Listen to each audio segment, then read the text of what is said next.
everyone, welcome to IFS. Students, हमारे साथ में connected है आज Shivani and she has recently qualified CSIR NET Life Science exam. क्या आपको पता है that she has qualified CSIR NET exam during her masters only. So let's welcome her and let's know her journey कि किस तरीके से आप कॉलेज अटेंड करते करते भी आप CSIR NET की एग्जाम क्वालिफाई कर सकते हो. So let's welcome her. Hi Shivani, how are you doing? Hello ma'am, I'm doing great. Thank you. So Thank you for having me here. Most welcome, dear. We are delighted to have you here, and I'm very much excited because I think you're the first student जिससे मैं connect की हूँ अब इतने में, and who has like been doing her masters and qualified the exam. That's a big news actually. So first of all, please tell me about your result. क्या result है, क्या rank आई है आपकी? Ma'am, I have qualified LS, not JRF, LS, with all India rank 82. Okay, great. That's wonderful actually. कोई दिक्कत नहीं, JRF नहीं है, and I'm very much sure कि आप अभी because usually what students do when they complete the masters then they start the preparation for JRF. But ये बहुत अच्छी बात है कि आपने LS अभी से qualify कर लिया है. And have you like appeared for any other exam apart from CSIR NET this year? Ma'am, ICMR JRF का मैंने exam दिया था, but I'm waiting for the result. It's not up right now. So yeah. मैंने बस वही दिया था and I have also qualified GATE 2023 in February. That's wonderful actually. So big congratulations to you that आपने during your masters only आपने दो बहुत बड़े exams qualify कर लिए हैं. So please tell me first of all कि आपने masters कौन से subject में किए हैं?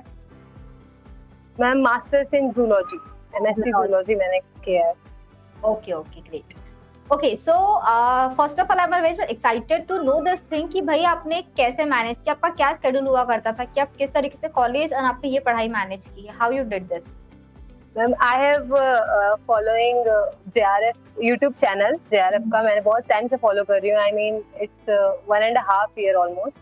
तो मैंने MSc फर्स्ट ईयर में ही मैंने बहुत मतलब पढ़ना शुरू कर दिया था. मैंने एक बार CSIR दिया भी था. But that time I guess मेरा हुआ नहीं था, 82 परसेंटाइल था मेरा. तो तब से मैंने फॉलो कर रही थी. फिर मैंने कोर्स भी परचेज किया था IFS से. तो उसके बाद I used to sit for 6 hours daily in the morning for the classes. Regular मैं क्लासेस करती थी. And apart from that I have also purchase the PYQ book KC sir की. तो वो भी मैंने पूरी सॉल्व की थी, 20 years की जो थी. So that helped me a lot actually. मतलब मैंने लास्ट के 1 month तो मैंने बस बुक सॉल्व की, मैंने पढ़ाई छोड़ दी थी, मैं बस PYQ सॉल्व करती थी. और थोड़े बहुत मैपिंग सीरीज भी आप लोग के देखती थी. So that helped me a lot. Thank you so much. Most welcome. So I think whatever we do, जब आप लोगों के इतने अच्छे रिजल्ट आते हैं, we feel very much proud कि भाई इतने बच्चों के इतने अच्छे रिजल्ट आए हैं. So a big kudos to you कि आपने MSc फर्स्ट ईयर से प्रिपरेशन स्टार्ट कर दी थी and you are very much clear with your aim कि भाई मुझे तो ये एग्जाम क्वालिफाई करनी है and you worked very hard. And trust me students, ये ऐसी एग्जाम नहीं है कि आप किस्मत से या फिर ऐसे ही कर लेते हो. It actually needs lots of determination and lots of hard work. उसके बाद ही हमको रिजल्ट देखने को मिलता है. तो first of all big congratulations कि आपने दोनों चीज साथ में मैनेज की है. एंड टेल मी कि जैसे कि आपने मुझे बताया कि आपने dedicatedly you gave some time to this studies. तो आप रिवीजन कैसे करते थे? बिकॉज आई थिंक कॉलेज है, प्रैक्टिकल्स है, ये सेशन है, तो how you managed that? Revisions actually मेरे क्लासेस कभी छूट भी जाते थे. मैं कॉलेज से घर आके मैं रिकॉर्डेड क्लासेस अटेंड करती थी. देन रात में उसके नोट्स बनाना, फिर रात में पढ़ाई करना. It was tough but I manage somehow. College भी मैं जाती थी बट मैंने बहुत क्लासेस भी मिस की कॉलेज की. तो डांट भी लगी थी मुझे, बट ठीक है. But it's all worth it at last. तो या मैंने मतलब सारे टीचर्स भी प्राउड होंगे बहुत कॉलेज के. Yes ma'am, I'm the only one in my batch to qualify the exam. That's wonderful. अभी सब ठीक है. Yes. So I think now no one will have any issue because they can see कि अगर आपने classes attend नहीं किए तो you were not like doing anything, you are preparing and building your career. So tell me how you got to know about this exam because I think आपने काफी जल्दी start कर दी preparation. So how you targeted this exam कि मुझे इसी को qualify करना है? मैम कुछ तो सीनियर्स से पता चला but that time I was also not knowing, like बहुत अच्छे से पता नहीं था. बट फिर मैंने यूट्यूब पे स्टार्ट किया देखना, तो मुझे IFAS ज्वाइन किया मैंने, वहाँ पे बहुत मुझे समझ में आया, टीचर्स बहुत अच्छे अच्छे थे, तो मैं फ्री क्लासेस करती थी शुरू में, मतलब मेरे को बहुत कॉन्फिडेंस आ गया मुझे कि मतलब I can do it with all of the teachers, and बहुत मोटिवेट भी करते थे, तो मुझे बहुत कॉन्फिडेंस आ गया। फिर मैं कंटिन्यूअसली मैं क्लास करती थी, यूट्यूब पे करती थी, फिर टाइम मिलता था तो मैंने जब मैंने फर्स्ट टाइम दिया था तो मैंने बहुत सारे पुराने क्लासेस जो यूट्यूब पे अवेलेबल हैं, तो मैंने वो सब पूरे देख डाले एंड नोट्स बनाए, बहुत कंसिस्टेंट थी। मैंने बोला अब तो कुछ करना ही है, बिकॉज आफ्टर MSc फिर पता नहीं क्या होता है, ब्रेक लेना मुझे लग रहा था कि it will not like work, तो मेरे को कैसे भी इसी ईयर में निकालना था, तो मैं श्योर थी इस बात के लिए। तो मैंने 2 ईयर तो मैंने अच्छे से बहुत कंसिस्टेंट होके पढ़ाई की है। नहीं बिल्कुल, आपकी वो जिद थी कि नहीं मुझे क्वालिफाई करना है, and that made you do this. नहीं, कुछ जिद्दी करना अच्छी बात होती है हर चीज में नहीं, बट यस डेफिनेटली आपकी जो जिद है थी एग्जाम को क्वालिफाई करने की, भाई मुझे ब्रेक नहीं लेना है, मुझे गैप नहीं चाहिए है, मुझे तुरंत में सब कुछ कंप्लीट करना है, so definitely that worked out for you, and I very much sure कि जो आप थोड़ा सा शायद रह गए हो JRF के लिए, तो डेफिनेटली आप नेक्स्ट अटेम्प्ट में कर लोगे। पॉइंट 2 से रह गया मेरा JRF, पॉइंट 2 से। I was really sad that day, but ठीक है। I am very sad right now. Point 2 is like 0.2. I think but attempt नहीं। ICMR से I'm hoping, because मैंने, if you remember, I am your student. मैंने microbiology की class की थी, Shivani, if you remember। तो मैंने बहुत क्वेश्चंस भी पूछती थी, तो मैंने माइक्रोबायोलॉजी के लिए, ICMR के लिए मैंने आपकी क्लासेस की थी, एंड बहुत काफी सारे क्वेश्चंस उसमें से मतलब आए थे, आपने जो बताया था, the bacteria, gram negative, gram positive. मुझे कहीं ना कहीं लग रहा है मेरा ICMR शायद हो जाए यार, तो मतलब I am just waiting for the result, but I am waiting for the result. ICMR JRF हो तो अगेन वी विल मीट, पक्का। Yes sir. I'll align with my team, definitely dear. So that's great. अच्छा मुझे ये बताओ कि when you started the preparation, तो आपका टारगेट क्या था कि आपको CSR का पूरा सिलेबस कवर करना था, या फिर आप यू आर टारगेटिंग कि मैं कुछ सिलेक्टेड यूनिट्स कंप्लीट करूंगी? नहीं मैम, पूरा पढ़ने का टारगेट नहीं था मेरा। Actually I am from zoology background, but मेरा जूलॉजी ही वीक है। मैं डाइवर्सिटी वाला तो मैंने छोड़ ही दिया था। मैंने डाइवर्सिटी वाला छोड़ दिया था। ओके। मैंने डाइवर्सिटी तो छोड़ दिया था मैंने, एंड मेथड्स भी मैं छोड़ रही थी, बट लास्ट मोमेंट पे मुझे केसी सर, मैंने जो सब्सक्रिप्शन लिया था उसमें दूसरा unit I think methods in biology उन्होंने शुरू किया था, तो बहुत अच्छे से उन्होंने सब कुछ अच्छे से समझाया, तो थोड़ा इजी लगने लगा। फिर अप्लाइड बायोलॉजी, जो छोटे छोटे यूनिट्स होते हैं जो हम छोड़ देते हैं, वो भी मैंने कवर करने का पूरा ट्राई किया था, but diversity was the one. मैंने प्लांट तो पढ़ लिया था, एंड एनिमल मैंने छोड़ दिया था, तो जूलॉजी वाला पार्ट। और देन आल्सो मैंने प्लांट फिजियोलॉजी में मैंने उतने अच्छे से नहीं पढ़ा था, लाइक हार्मोन वाला पार्ट, तो मैंने कुछ टॉपिक्स छोड़ दिए थे, बट जो मेन टॉपिक्स होते हैं like cell signalling, developmental biology, molecular biology, genetics, ये सब तो पढ़ना ही पड़ता है, बिकॉज ये सब आप अच्छे से डेव बायो तो मैंने बहुत अच्छे से किया था। हाँ, विशाल सर ने बहुत अच्छे से पढ़ाया था। आई ऑलवेज टॉक दिस कि विशाल से जितना पढ़ाते हैं उसके बाहर का कभी कुछ नहीं आता है। मैं एग्जाम दे रही थी सेंटर में, वहाँ पे भी ऑफ कोर्स एग्जाम देने के बाद भी बहुत लोग विशाल सर के स्टूडेंट थे वहाँ पे। दे आर लाइक कि you don't need to read books like Gilbert and all if you are taking classes from Vishal sir. वो पूरा मतलब सफिशिएंट एंड नेसेसरी चीजें काट के पढ़ा देते हैं। You don't need to read any book for that. Because I think देखो, इम्यूनो तो खैर हम इंटरेस्ट से कहीं से पढ़ लेते हैं, बट डेवलपमेंट बायोलॉजी समथिंग जो खुद से पढ़ के समझना बहुत मुश्किल है actually. If you try by yourself भी नहीं है ना मैम, उसकी पाथ फाइंडर मैंने ली थी, बट उसमें है ही नहीं डेवलपमेंटल बायोलॉजी, तो इट्स समथिंग हमको रिलाई करना पड़ता है कहीं like self study that topic. But अगर किसी ने विशाल सर से पढ़ लिया वो टॉपिक एक बार, क्योंकि सर इतना क्रिस्प एक्सप्लेन करते, because I am also student of Vishal sir, so I know that fact कि सर जितना पढ़ाते हैं, ट्रस्ट इट, उतना ही पढ़ के जाओ, आपके क्वेश्चंस आराम से हो जाएंगे उसमें। सो बिल्कुल बिल्कुल बहुत सही बात बताई आपने। एंड यस, इट्स गुड कि आपने यूनिट जितना आपको प्रॉपर्ली आता था आपने उसको अच्छे से प्रिपेयर किया, because I think if you go for every topic तो मुश्किल हो सकती है, बट जितना आपको अच्छे से आता है उसको आप अच्छे से प्रॉपर तरीके से डेवलप कर लोगे तो काफी अच्छे से हो जाएगा। That's great. That's great. Okay, now tell me कि how you practice the questions because of the time. I think आपका इतना schedule था, तो practice कैसे करते थे? Time कैसे निकालते थे उसके लिए? मैम मेरा फाइनल ईयर एग्जाम का था, तो मैंने बेसिकली सब सेम ही होता है सिलेबस एमएससी का एंड सीएसआईआर का, तो मैंने अपने नेट पे ही मैंने फोकस किया। मैंने फाइनल एग्जाम्स पे उतना फोकस नहीं किया था। लास्ट मोमेंट पे कुछ यूनिट्स मैंने बेसिकली मैं क्वेश्चन आई गेस मैंने फैब में बुक ली थी and I was doing consistently. PYQ मैं रोज करती थी and apart from that YouTube पे बहुत सारे वीडियोस होते हैं पीवाईक्यू और न्यू क्वेश्चंस भी आते रहते हैं, वो भी मैं करती थी। एंड विद माय कॉलेज का पूछूं तो कॉलेज में मैंने मेरा एग्जाम्स थे एंड उसके आई गेस 2 हफ्ते पहले मैंने जो एनिमल फीज वाला पार्ट होता है वो मैंने एक सीरीज लेके पढ़ी थी, मतलब बस एग्जाम देने के लिए, बाकी तो सब सेम ही होता है। तो मैंने वो उसके थ्रू किया, बाकी तो मैंने नेट का ही पढ़ा पूरा एंड उससे एग्जाम भी एमएससी का क्लियर हो गया एंड नेट का भी हो गया। तो मतलब मैंने उस हिसाब से मैनेज किया था बिकॉज एमएससी के बाद बेसिकली लोग कंफ्यूज हो जाते हैं क्या करना है क्या नहीं करना है। तो उस टाइम उतना जो टाइम जाता है ना, इट्स बेटर कि आप पहले से दिमाग में आप बैठा लो कि नहीं मुझे करना है। आप एमएससी में गए, आप पहले से प्रिपेयर करो बिकॉज ये ऐसे नहीं होता कि बस हमने निकाल लिया, बहुत ज्यादा पढ़ना पड़ता है। मैंने खुद एक्सपीरियंस किया है जी। ट्रू। हाँ, बाहर जाना बंद कर दो, हर जगह बहुत कट के रहना पड़ता है, तो बेसिकली वो सब करना पड़ता है। तो पहले से आप जब करते रहोगे कंसिस्टेंट रहोगे तो उतनी मेहनत भी नहीं लगती और स्मूथली हो जाता है सब।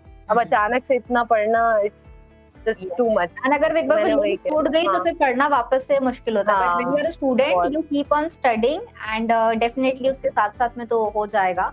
एंड ये आपका बहुत एक अच्छा था कि you are very much confident and sure about it कि नहीं मुझे ये करना ही है, बिकॉज बहुत बच्चों को टाइम लग जाता है ये चीज रियलाइज करने के लिए। I have seen many students, ऐसे भी मैंने बच्चों को देखा है कि they start working and they are like कि नहीं we are not happy with that, then they start preparation after 1 or 2 years of gap, और फिर बहुत मुश्किल होता है उस टाइम पे उसको क्वालिफाई करना। तो सही टाइम पे रियलाइज करना और उसकी प्रिपरेशन स्टार्ट कर देना ये एक बहुत जरूरी बात है, खासकर इस एग्जाम में, because exactly as you said कि बहुत सैक्रिफाइस करने पड़ते हैं, बहुत मेहनत करनी पड़ती है, छोटी छोटी बातों को याद रखना पड़ता है, या फिर बहुत मुश्किल हो जाता है। पार्ट भी तो नहीं निकल पाएगा फिर अगर आपको चीजें याद नहीं रह रही है तो। Yes ma'am.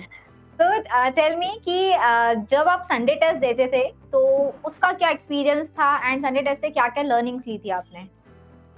Sunday test ma'am बहुत न्यू क्वेश्चंस मुझे मतलब बहुत अच्छे क्वेश्चंस होते थे, बहुत टफ भी लगते थे, सब नहीं सॉल्व होते थे। मेथड्स इन बायो वाले में तो मेरा आई गेस बहुत कम आता था परसेंटाइल, तो मैं बहुत टेंशन भी लेती थी।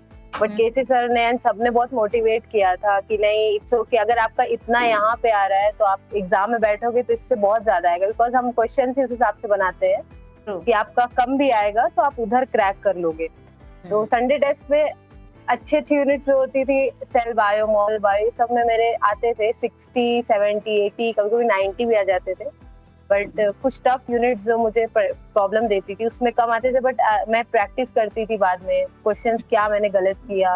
पीवाईक्यू में भी उस एक्सप्लेनेशन बुक में पीछे देखती थी कि ये क्यों गलत हुआ। तो बेसिकली आपको जो क्वेश्चंस नहीं आ रहे, जो यूनिट आपकी वीक है, वो आप थ्योरी से ज्यादा पीवाईक्यू पे ध्यान दोगे कि मतलब क्योंकि क्वेश्चंस बहुत सारे कंसेप्ट तो वही रहते हैं, रिपीट होते हैं।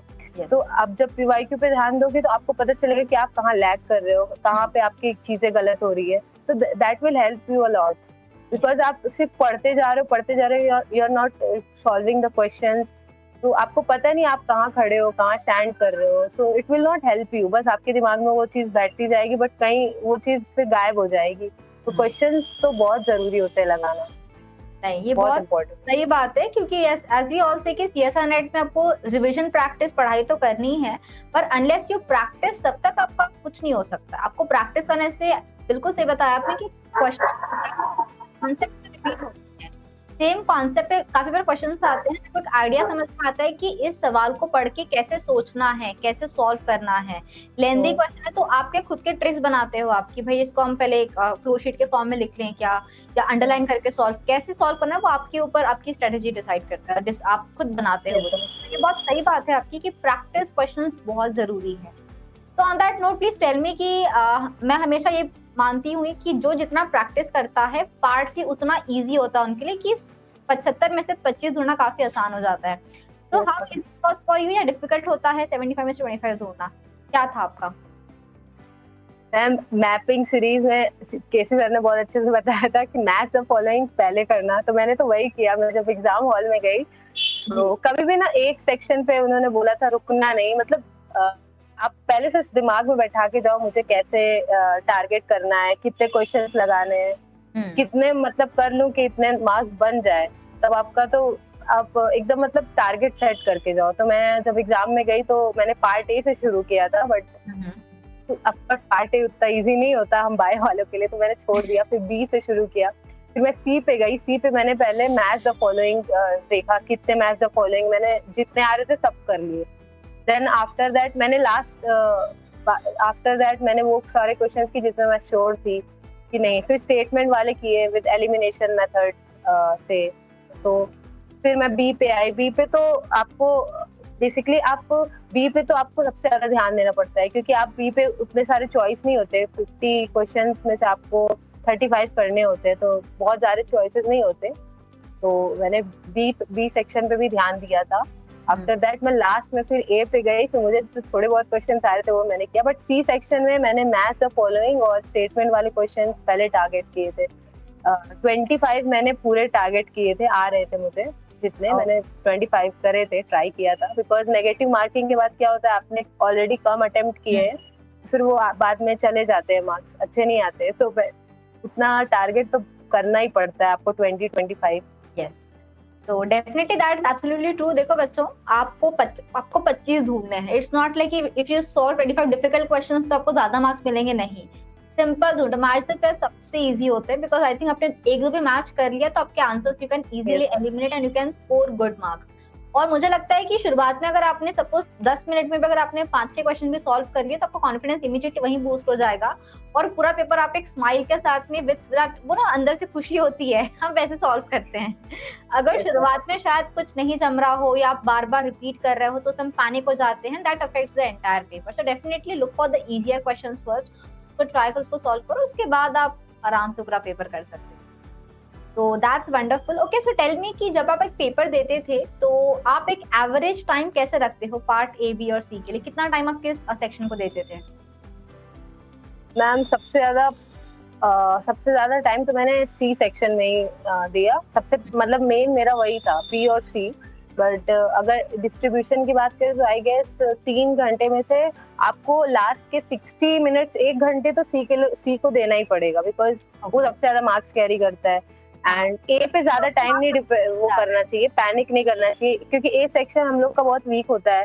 तो कुछ बच्चे तो ए से शुरू करते हैं, 20 के 20 देखते जाते नहीं आता है तो पैनिक कर देते हैं। बट वो चीज क्या होती है कि आपका पेपर उस पर नहीं डिपेंड करता है। आप अपने सब्जेक्ट पे पहले जाओ, अगर नहीं आ रहा है इट्स ओके, बी सेक्शन पे जाओ, बी सेक्शन में क्वेश्चन ढूंढो कि आपको कौन कौन सा आ रहे हैं। कोई नहीं हो रहा है, सी पे जाओ। सी मतलब क्वेश्चन तो आपको मिल ही जाएंगे, अगर आप 10 यूनिट भी टारगेट करके गए हो तो आपको मिल जाएंगे क्वेश्चन आराम से। तो 60 minutes is enough for C section. And B के लिए भी आप 1 घंटा दो, 1 घंटा क्या 1.5 घंटा दे दो। 30-40 मिनट्स ए के लिए बहुत है, उससे ज्यादा अगर हो रहा है तो फिर छोड़ दो, ये सेक्शन मत करो। मैंने तो यही सोचा था, क्योंकि मेरे मैथ्स बहुत अच्छी नहीं है, तो मैंने पहले ही सोच के रखा था कि मैं 40 क्वेश्चन सॉल्व करते थे। पार्ट ए से कितने क्वेश्चंस पे किए थे आपने अप्रॉक्स? पार्ट ए में मैंने आई गेस 8 या 10 किए थे मैम। That is sufficient. तो मैं तो बोलती हूँ कि 5 से 8 रखो, ज्यादा नहीं जाना, उससे कम भी नहीं, क्योंकि 5 तो आराम से मिल सकते हैं। कुछ सिंपल क्वेश्चंस भी आते हैं आपको, सारे मिरर इमेजेस एंड ऑल आते हैं, वो सब आप कर सकते हो। यस डेफिनेटली, बिल्कुल। So and I wanted to ask you one more thing कि we get lots of distraction by the social media and everything, और आप तो स्टूडेंट भी थे MSc के, तो आपके distractions क्या क्या रहते थे during the preparation and how you managed it? Ma'am distraction तो बहुत होते हैं आपको। घर के बहुत सारे ओकेजन्स होते हैं, फंक्शंस, पार्टी, सब अटेंड करना मुश्किल हो जाता है। घर पे रहो, बैठो एक रूम में, तो बहुत सारी चीजें थी distraction. But it's all in your mind. अगर आपने किसी चीज को बोल दिया है कि हाँ मुझे करना है, तो डिस्ट्रैक्शन तो इट्स वेरी कॉमन थिंग। आपके सराउंडिंग में कहीं ना कहीं किसी फॉर्म में अवेलेबल होगा ही। आजकल फोन है सबके पास है, तो तरह तरह के सोशल मीडिया है, प्लेटफॉर्म्स हैं, सब आधे ज़्यादा टाइम आपके उसी में निकल जाते हैं। तो मैंने तो अपने मोबाइल से ऑलमोस्ट 1-2 ऐप तो अनइंस्टॉल कर दिए थे एंड देन आफ्टर दैट मैं पढ़ती थी, घर पे ट्राई करती थी कि कुछ हो फंक्शन तो मैं अवॉइड करती थी जाना एंड कभी-कभी बहुत बोर हो जाती थी तो I used to watch some movies and थोड़ा बहुत एंटरटेनमेंट भी ज़रूरी है जरूरी बिकॉज़ तो ज्यादा आप बहुत जरूरी है। कंसिस्टेंटली नहीं पढ़ सकते, तो ऐसा नहीं एकदम ही कर जाओ, बट एक माइंड मेकअप कर लेना चाहिए इंसान को कि मतलब मुझे करना है तो करना है, नहीं तो फिर नहीं हो पाती वो चीज, कोई भी कुछ भी आप नहीं कर सकते फिर तो। नहीं ट्रू, तो आपको खुद से इफ यू करना आर चाहिए। स्टडीइंग अ लॉट तो वो सैचुरेशन तो आएगा। I also used to watch like some stand up या कोई सिटकॉम फॉलो कर रहे हो तो उसको देखते रहो ताकि you are like laughing after every some time, उससे आपका माइंड फ्रेश होता है ना, आप और अच्छे से पढ़ाई कर पाते हो। So that's Yes. absolutely true. Okay, so that's great and मुझे बहुत I don't know why but I'm very much happy to know this कि स्टूडेंट एक MSc करते करते अपने ये एग्जाम भी क्वालिफाई कर ली एंड JRF आपको जो 0.2 से गया है, डेफिनेटली आप वो इतना सा जो आपका एक ब्रिज है उसको भी आप नेक्स्ट अटेम्प्ट में डेफिनेटली आप फुलफिल कर लोगे and ICMR Yes, JRF result I am also waiting now. Yeah, ma'am. Okay. So lastly, please tell me who dedicate the success. कौन-कौन आपके साथ रहा है in this entire preparation journey जिसको आप थैंक्स बोलोगे? Ma'am, सबसे बड़ी तो फैमिली होती है, फैमिली को बोलूंगी मैं and then after that IFAS, like मैंने 1-1.5 साल से मैंने अगर मुझे लगता है अगर मैं IFAS को फॉलो नहीं करती यूट्यूब पे तो आई डोंट थिंक मुझे एग्जाम का पता भी चलता। Okay. बहुत कंसिस्टेंटली बेसिकली बच्चे तो पढ़ने के लिए हैं आजकल, सब बच्चे सब कुछ ना कुछ बनना चाहते हैं, बट टीचर्स पे डिपेंड करता है आप अच्छा कंटेंट डिलीवर कर रहे हो या नहीं, आप कितना अच्छा पढ़ा रहे हो।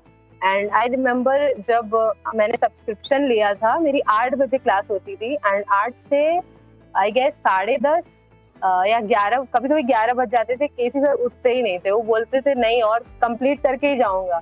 तो हम बच्चे बोलते थे सर बस कर दो, सर बोलते थे नहीं अभी तुम लोग को पढ़ना है।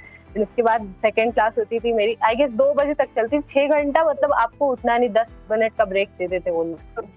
तो सर लोग जब टीचर्स इतना कंसिस्टेंट होकर पढ़ाते तो खुद पढ़ाई में मन लगने लगता है आपका।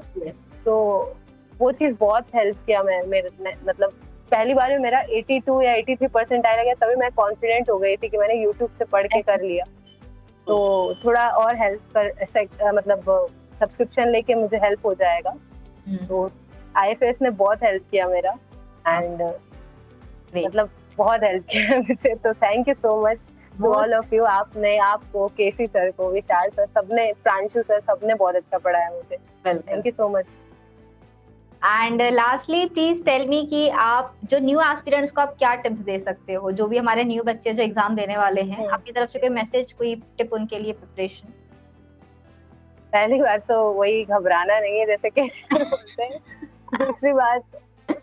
दूसरी बात आप अगर मतलब वो किसी चीज को दिमाग में पहले बैठा लो, आजकल बच्चे मतलब बहुत स्मूथली कि होगा MSc के बाद होगा, बट मैं बस यही कहना चाहूंगी कि नेट बहुत बड़ी बात होती है क्वालिफाई करना। तो अगर आपको है कि मुझे करना ही है ये, पहले श्योर बना लो and start preparing from your PG, because आप उसके बाद ब्रेक लोगे, बहुत सी चीजें फिर आपको डिप्रेस कर देती है, बिकॉज सब बच्चे कहीं ना कहीं जॉब कर रहे हैं, कोई कुछ कर रहा है आपके batchmates and you are just preparing at your home, so that will depress you a lot. So PG के साथ आप प्रिपेयर करो, अपना माइंड सेटअप कर लो।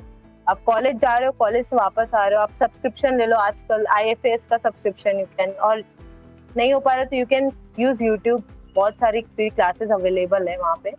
तो कंसिस्टेंटली पढ़ाई करना चाहिए, नोट्स बनाने चाहिए, question solving is very important.